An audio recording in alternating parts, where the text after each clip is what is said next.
All right, let's bring on Marcus Thompson, Bay Area columnist for The Athletic. He's written a book, KD, Golden About Steph Curry, and the current book, Dynasties, the 10 GOAT teams that changed the NBA forever. As I said, I think he's as good an NBA writer as the country has.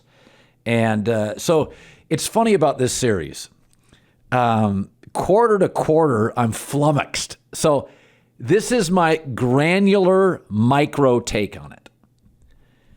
If Robert Williams plays 28 to 32 minutes for the rest of the series, I'll take Boston because I think he completely eliminates interior scoring and the Warriors become very much about shooting threes, and the Celtics have a lot of versatile wing defenders and they're going to make your efficiency drop.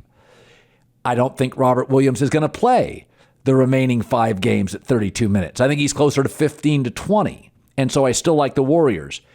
But it's been pretty obvious to me, Marcus. Bam Adebayo held to 10 points a game. Robert Williams sits, he scores 31. Kayvon Looney, ineffective game 1. Fantastic, nearly perfect game 2. That I think when Robert Williams is healthy, I think Boston may be a better team. Am I out of my mind? Not at all. They call him Time Lord for a reason. I mean, Colin, I promise you, sometimes it looks like he's popping his knee back in place and then he's going to block a shot. It's like, it's unbelievable that he's out there. Like, he's incredible. He's one of the more impressive figures of this whole series, right? Because he is clearly hobbled. He's clearly not 100%, but when he's on the court, he's a presence. They're driving, and if he's not blocking the shot, they're like looking over their shoulders for him. They're wondering where he's coming from. And you're right. This is what we saw against Memphis. Remember when Ja went out and they added Steven Adams to the mix, and now you got Steven Adams at the rim, and then you had Jaren Jackson like roaming from everywhere, blocking shots. That changed the entire series. Like, the Warriors were kind of stuck a bit because if you press up on them on the perimeter, their answer is to go to the hole. But if you got somebody protecting the hole, it's different. And they hate mid-rangers. Like, they can take them. They have mid-range shooters. They just don't want to live by it. It's layup or three. So I don't think you're crazy at all. I do think eventually they would figure out something just because they always do. But, man, Boston is tough. They are so tough. And I agree with you that a healthy Robert Williams changes this series dramatically. I said this, is that Steph Curry is easily the best offensive player in the series, and that we're going to have to come to terms with Jayson Tatum is not going to be as efficient. Klay Thompson is not going to be as efficient. These teams have excellent defensive players on the wing. Steph, it's in his DNA. He's a gifted all-time offensive player. He's a Kobe. He's an MJ. It's like Magic was always going to get his. It's just the way it is. But those guys are rare. Those are generational players. That's Steph. Yeah. Klay and Tatum are excellent players. So my takeaway on this is you're just going to have to come to terms. Can Boston win with Tatum scoring 21 a night at 39.5%? Can the Warriors win with Klay shooting 39% and giving you about 13 points? So I think they cancel each other out. And the best player left is Steph Curry. And I do think we'll go 6 or 7. And I think Curry will end up making the play. That's kind of my feeling now. Do you have any different interpretation of kind of my Tatum-Klay feeling? I mean, I think that's a win for the Warriors if Tatum and Klay are the matchup, right? The Celtics are here because Jayson Tatum was becoming a Steph Curry figure, right? That's where he's supposed to be. It's supposed to be Jaylen Brown and Klay. And that kind of underscores Boston's offensive issues, right? They're trying to compete against a superior offensive team by knocking the Warriors down a bit with defense, but also you still got to get 105, right? 108. And that's the difficulty. I do feel like if Tatum pulls this off, I think we start talking about him like that, because that would be quite the accomplishment, right? But man, the game is different. You see it, like Steph's a problem. Steph is a problem no matter what you do. You press up on him, he's a problem. You step back off him, he's a problem. He just generates this worry. Like you can snap, like he's had 2 games. What do you think he'll do in game 3? they're gonna trap him. They're gonna go crazy like everybody else did. And we thought that this Boston defense was so good that you could kind of play Steph a bit straight up, and then he goes and averages 30, right, and kind of cooks you. So I do feel like he's obviously the best player in the series, but what he does is so unique and so like damaging that you just have to overreact to it. So now the difference maker becomes Jaylen Brown and Andrew Wiggins, right? It's like, can those dudes get off? Because if Clay gets hot in this series, it's kind of over, right? Like if Clay goes 30 plus, like that's kind of it. Whereas Boston needs Tatum and Brown and a third scorer. So that's the difficulty. They've done a great job on Clay, though. They've done Jaylen Brown said they were bad, and Clay's just missing a bunch of shots. But I do think he's missing because he's feeling so much, and he ends up rushing. I think that's a credit to the defense. But, yeah, Steph's unreal, man. Like, it's really wild how you can't blink on this dude. And we've seen all these teams blitz him and trap him. We've seen Nick Nurse go kitchen sink, right? We've seen him boxing one. And Boston goes into the series like, we've got a great defense. We'll just, we'll play them straight up. It's like, oh, no, now 2 games in, they're like, all right, we understand why Ty Lue will not let Steph get off, right? We get it now. We understand because Steph is different. Like, he's a generational offensive player for sure. And he's playing D. What's up with that, Colin? Steph playing defense?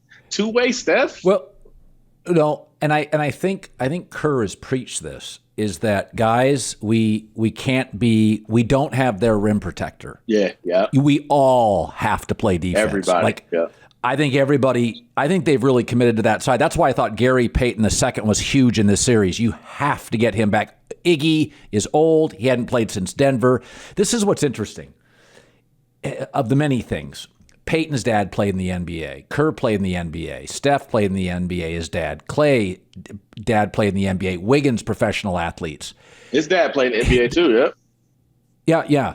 You know what's fascinating with the Warriors? You can really hard coach them.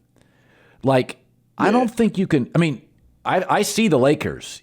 You can't hard coach all those guys, You're about to find out with Darvin Ham. But it's you're around the Warriors. Like, I think Kerr is on their ass a lot, and I think they demand a lot. And maybe that's my interpretation, but I think there's value. Dad played in the league. Dad tells you the truth about this league, which is you're going to get. And by the way, I think those dads like it.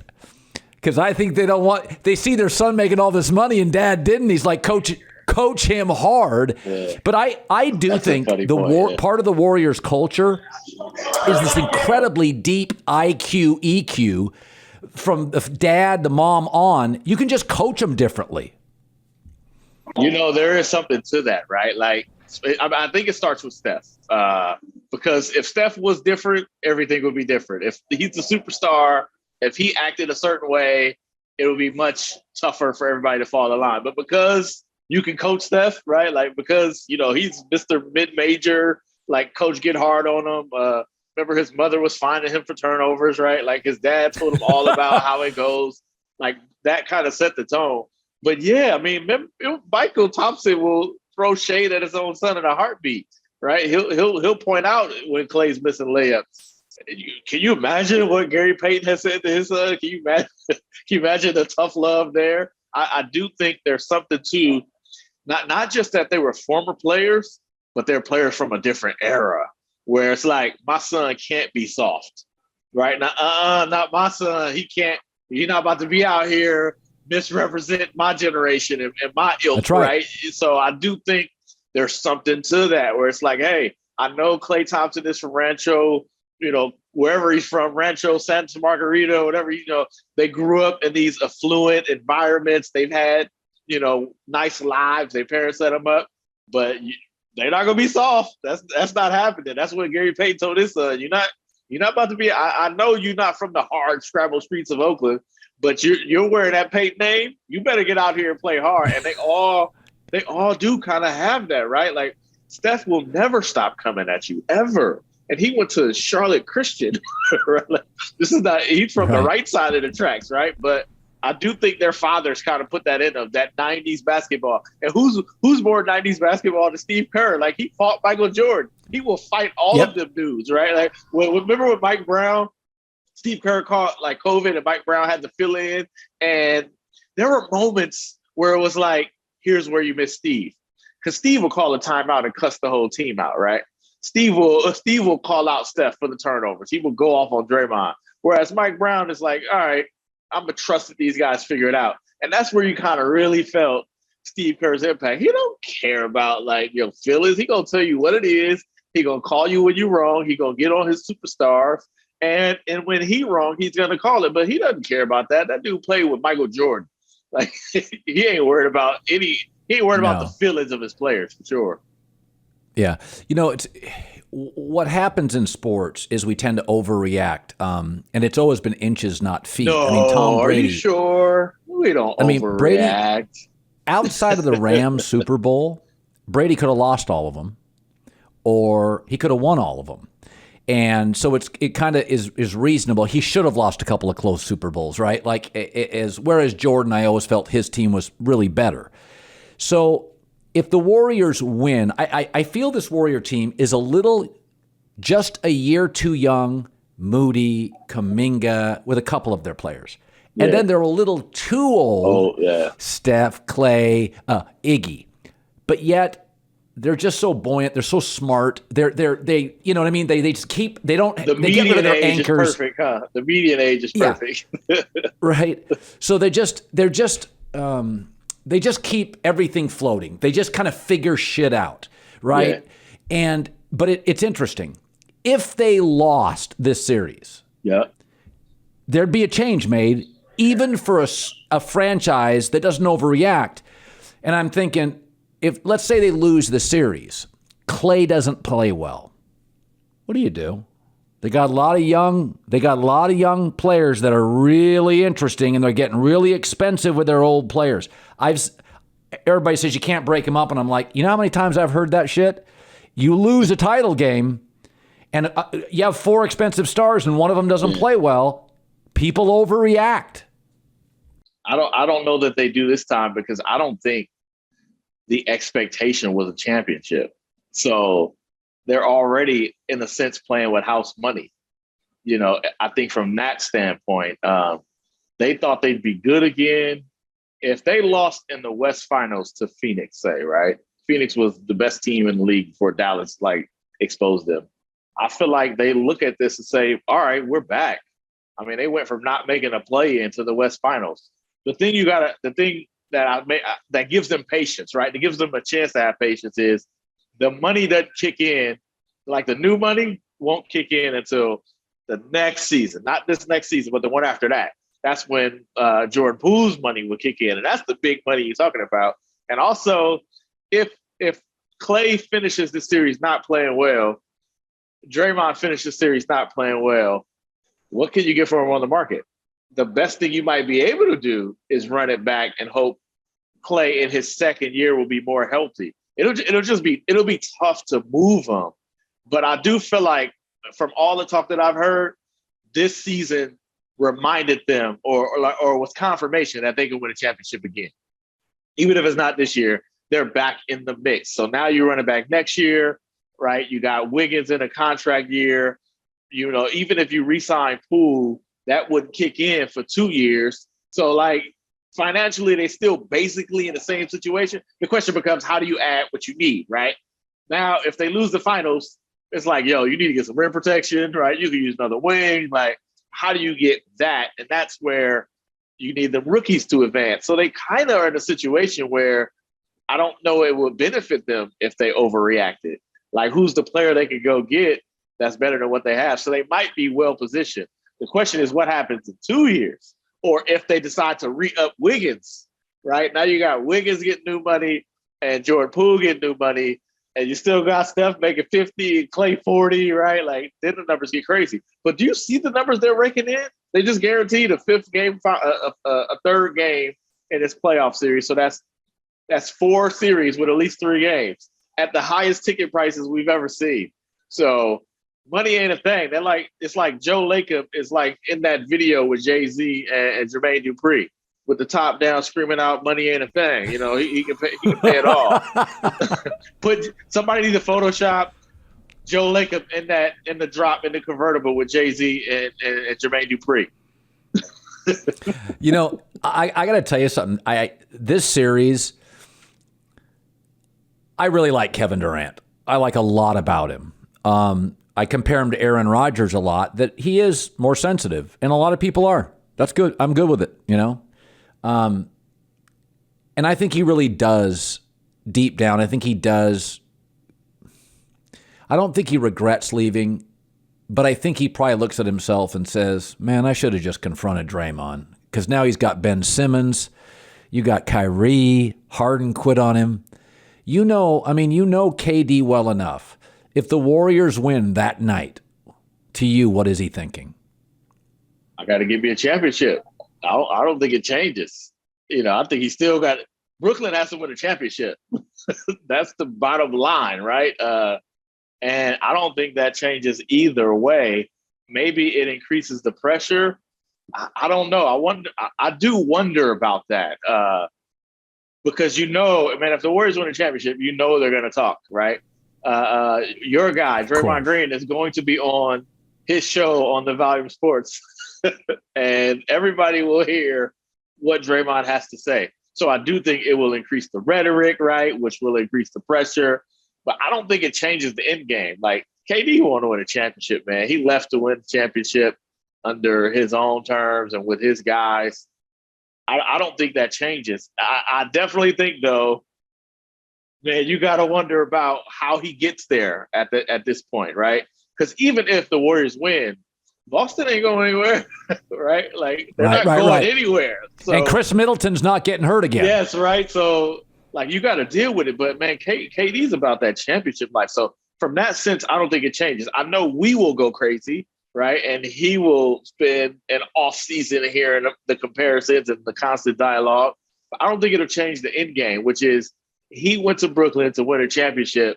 And so far, he hasn't won one. And if you know anything about KD, that dude wants to win a championship. That's why he went to the Warriors in the first place. He wants rings. He wants titles. Like, he's going for something great. So the heat turns up socially, and we know, like, that will get a response out of him. But I do feel like no matter what, anyway, they got swept by Boston. You go get a KD next year, right? Like, you go get all of KD. Will it be enough is another question. So,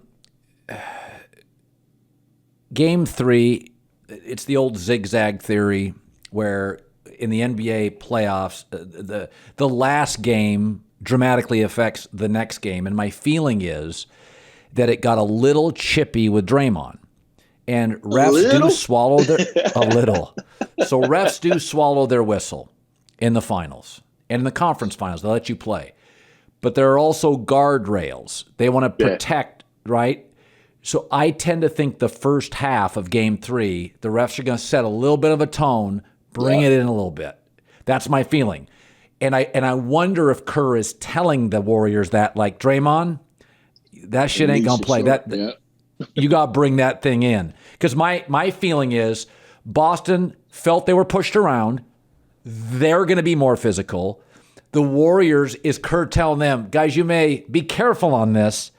But I think Boston can only win if they're physical. I don't think they're pretty. I don't think they play pretty basketball. So I think it's a fairly low-scoring game, but not as chippy. That's what I see. What do you see Game 3? Yeah, I think Draymond's leash will be short, right? Everybody's been talking about how he basically got a pass from the second technical.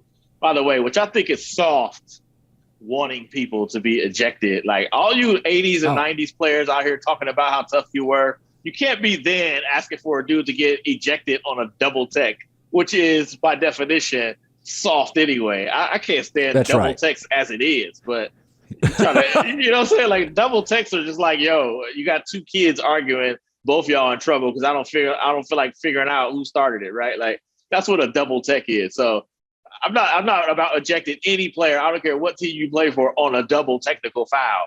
But I do feel like they've heard it a while, and Draymond does live on the third rail, right? He is dancing on that thing. So I think his leash will be shorter. I wouldn't even be surprised if he ends up getting ejected, just because he is going to feel that Boston crowd, right? And they're going to bait him, and he loves this stuff. He loves the black hat. He loves being a villain. So he's going to go in there, and he's going to be on tilt, and that thing gets a little chippy, right? It gets a little iffy. So can you imagine any semblance of a flagrant one becomes a flagrant two if he does it, right? Like if he fouls somebody too hard, like all of that stuff, he won't have much room for error. So I do feel like Boston has to turn this into a brawl. It's got to be like a melee on Causeway, right? Like this team is too good. The Warriors are too good to let them just kind of do what they do. But Draymond is the enforcer. Here's the tricky part, though, Colin. The Warriors have not suffered that much when Draymond steps out. Like, they become more offensively gifted, right? They become more free-flowing. And while he is obviously the anchor of the defense and the floor general, they do have other ways to play. So they just kind of go the other way. Like, you can't do without Draymond for a series, but we've seen it. We saw it in Memphis. He got ejected and they won, right? Like, so it's almost a risky proposition for, Boston. Like, you might be asking the Warriors to go small and put more shooters on the floor if you get Draymond tossed. So do you actually want Draymond tossed? Because now it's like, all right, Steph, Clay, and Jordan Poole on the court together with Gary Payton, you know what I'm saying, Wiggins, right? They might go small, just shoot the lights out. It's not as cut and dry as you think, even though losing Draymond is a huge emotional and defensive thing. But they do become a better offensive juggernaut when they go smaller and put more shooters on the court. It is just kind of risky. Like, you're right, they've got to make this an ugly game. But taking Draymond out makes the Warriors kind of lean in to the style of play that hurts Boston the most. That's going to be the tricky part. Is your relationship different from Steph to Draymond? Is it like, I have different personalities with different people, right? Like is your relationship different with those two? Oh yeah, no question. First off, Steph is like a global icon, right? So it's like, It's like you get 2 minutes with the president, you know what I'm saying? You feel like I'm a big West Wing guy, right? Remember, like it would be like people holding up whole bills, right, in Congress, and their answer is, man, just give me 2 minutes with the president, right? And then, all right, that's all you wanted. I could have got you that, right? That Steph is on that level, right? To where I'll sometimes forget because I've known him for so long, right? It's like, this dude is huge. Like, he's a global icon. So that's different from that way. Whereas Draymond is like definitely like homie next door, right? Like you can talk to Draymond, you can talk back to him, right? You can argue with Draymond, and you can do that stuff with Steph if you get to him. He's just such a major, huge icon. But they're both incredibly down to earth. So, right, Steph is hilarious. Like, he's always dogging me in press conferences. Like, he's funny. He's cool. Draymond is like me and Draymond could go to Target. You know what I'm saying? Like, Draymond is one of them dudes who can just kick it in Target and talk to everybody because he's so personable. Yeah, no, he is, when I started the volume, I think all companies need a moment, a break. Yeah. And I've been on this volume thing. It's a year and a half old, but I've been working on it for 2.5 years. And Draymond was our big break. Like, we knew he was going to be good, but he's such a grinder. And he's such a great example for the rest of our podcasters. I'm like, he's our biggest star and he's our hardest worker. And it kind of speaks to his second-round draft selection, his Michigan State career. No question. I mean, look, his game is his podcast game. Same thing. No question. That dude, sometimes I have to like stop and think about it. Like, I remember when he was getting drafted and he thought he was going to be a first rounder. In the second round, he was still there. Remember, he was like the chubby dude, a tweener, like what he's grown to become. And I think the part that always gets missed is just how smart he is, right? Like, how he figures things out. And he always seems to like play chess while everybody else is playing checkers. So you kind of feel like, man, this dude will be able to do anything because he's got the IQ to figure it out, right? And half the time when he's doing his thing, like he knows what he's doing. He knows what he's saying, right? Oh, he knows absolutely. exactly. It's all like calculated from this like algorithm in his head. Did you see with Jaylen Brown? He just moved his feet just up the torso to be a pain in the ass. Yes. Just like grazed that calf sweat all up against him. Absolutely. Yeah. He knows. I'm telling you, I remember this from back in the day when it was Blake Griffin and the Clippers. Like, he knows exactly what he's doing. Like, and he does get out of control, but it's far less than what people think. It's often more calculated. Like, he's super smart. Like, that's the thing about Draymond. He's so smart. He's going to figure it out no matter what. And then he's going to talk crazy once he figured it out because it didn't look like he was going to figure it out. It's all part of the plan. Like, I've seen him literally like set himself up because he knows I'm better when I got to prove my points, or I'm better when I gotta show you, right? And so like that dude is like he's a bit of a genius in that sense, especially. Oh, there's a real like he's a savant. I mean, really, like with Rodman had some of that, but he wasn't a catalyst offensively.